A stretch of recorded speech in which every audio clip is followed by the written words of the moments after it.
Hello' good afternoon. আজি লগৰজনীৰ ঘৰত আছিলোঁ। লগৰজনীৰ ঘৰত কালিয়ে গৈছিলোঁ ডিউটি কৰি, আৰু এপিনে তাই মাহ প্ৰসাদ ধুব লৈছে।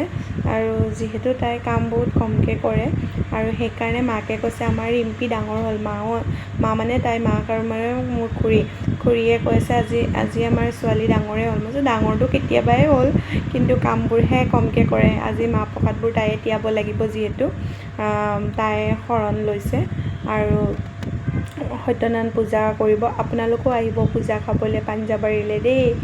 আৰু মই যিহেতু ডিউটি যাবই লাগিব, আমাৰ এইবোৰ প্ৰাইভেট জবটো কৰিবই লাগিব, সেইকাৰণে ময়ো লৰালৰিকৈ তাইক এখন দুখন হাত আগবঢ়াই দিলোঁ।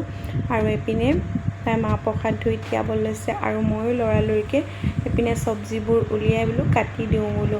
আৰু ইমান ধুনীয়াকৈ সজাইছে দেখিছেনে? দেখি একদম ধুনীয়া লাগিছে। ৰাতি আমি এইবোৰ সজালোঁ অকণমান, আৰু এইপিনে মই চব্জিবোৰ গোটেইখিনি কাটি মেলি চব ৰেডি কৰি থৈ আহিছোঁ, আৰু ৰাতি সোনকালে যাম আৰু।